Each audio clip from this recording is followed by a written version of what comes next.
Hey friends, I hope you've enjoyed your autumn so far. October is such a busy month for us, and a really important time of the year for my practice as well. And though I thoroughly enjoy the buzz of October, I was really looking forward to being able to create and reconnect with all of you again.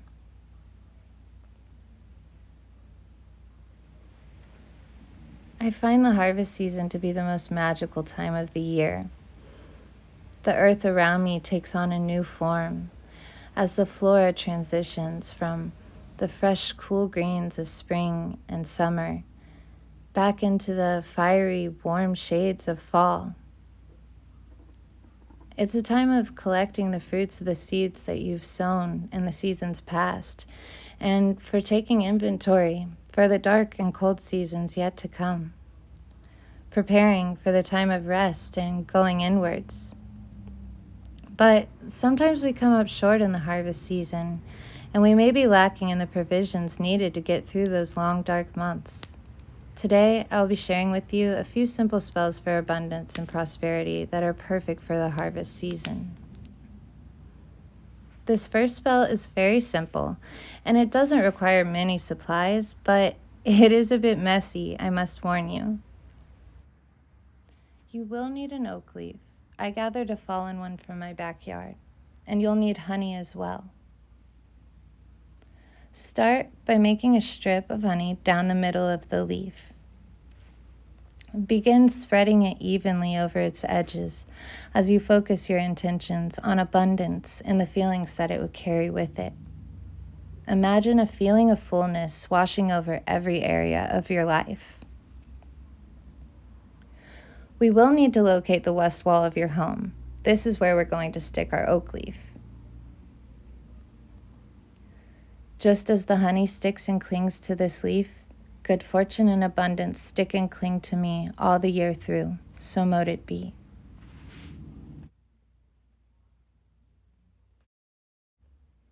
This next spell requires more effort and supplies than the last, but I believe the more that you're willing to put into a spell, the more you will likely get back in return. You'll need a sharp knife, an apple, a small spoon, cinnamon, either ground or stick is fine, basil, brown sugar and or honey, I'm using a bit of both, a dollar bill or coins, and a candle. You can incorporate color magic and make it a green candle if you choose, but it's not necessary. Apples have many magical correspondences, one being prosperity, so this will make a great vessel for our spell.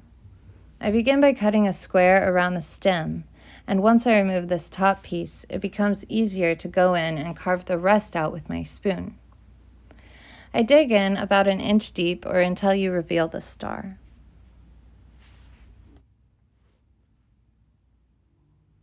I'm going to start by adding a base of ground cinnamon. Cinnamon is thought to be masculine in nature and the element of fire. It's a great ingredient to add to money drawing and prosperity spells, and because cinnamon used to be so costly, it's no wonder it's found its way into so many money spells. The next thing I'm adding in is some dried basil from my garden, again thought to be a masculine herb with the element of fire and great for money and prosperity magic. I added in a few pieces of cinnamon sticks, and I sprinkled on a top of brown sugar. Brown sugar is made of molasses and sugar, which are both great ingredients to sweeten a spell and draw in the abundance and the good fortune that we seek. Next, we add our money. You can use a dollar bill that you personalize with your intention or a sigil. I'm using some lunar charged coins that I set out under the full moon. And as I push my money in, I focus my thoughts and feelings on emotions of abundance and gratitude. I'm going to top the spell off in honey. These sweet, sticky ingredients, like I said, are great for sweetening and attracting the good fortune and abundance that we want to stick to us. I finish by adding my green candle. I've opted for a birthday candle because I find they're more efficient to work with, but again, use whatever you have at your disposal. The harvest has ended, but my life is abundant. May this abundance and the blessings of the harvest continue through the coming months. When the nights are cold, may I have good fortune.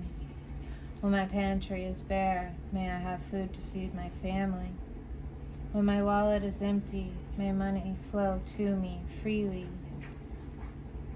Abundance is always welcome here. While the candle burns, focus your intention on abundance and gratitude, the feelings of fullness. When the candle burns out, head outside on your property to bury the spell into the earth, close to your home, where it can grow. My yard is full of roots, so this was a task, but I live by my belief as stated earlier. The more energy you're willing to put into a spell, the more you're likely to get back.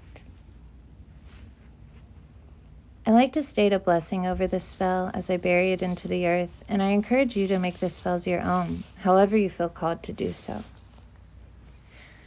I'm aware that not everyone lives in a sea of corn like I do, but if you do have some corn kernels available, or if you can acquire some easily, then this is another simple spell that you can perform this harvest season. Corn grows row by row abundantly, like a vast green ocean producing a rich golden fruit. It was an important crop to my ancestors, for it was easy for them to store and preserve through the cold winter months. And that's what we aim to do with our spell today, to preserve some of the corn spirit's abundance for the cold season ahead. It's a great ingredient to include in any harvest spells for abundance, and there are so many ways to use it. So if you would like to hear some of those, just drop a comment below. But for today, you'll need some corn kernels, cinnamon sticks, and a sachet bag, as well as a few coins or a bill. I'm crushing up some cinnamon sticks to add to the blend. I'm also adding a bit of dried basil in my coins as well. Feel free to add to your bag as you see fit. Remember, in magic, all tools are possible, but none are required. I begin working the ingredients together, speaking to the plant spirits and showing them my gratitude, asking for their assistance and asking them to share their abundant, life-giving energy with me. Waking the plant spirits and calling in their assistance. I scoop the ingredients up and I put them in the bag as I continue to speak a blessing over them.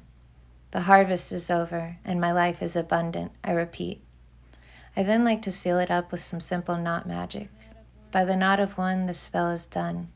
By the knot of two, this spell is true. By the knot of three, so mote it be. I call abundance into me. Then I take my charm upstairs and I hang it on my back door, where I welcome abundance to enter into my life and home this next season. I hope you've enjoyed these spells and charms for our end of harvest blessings and abundance. Thank you so much for stopping by to share your time with me.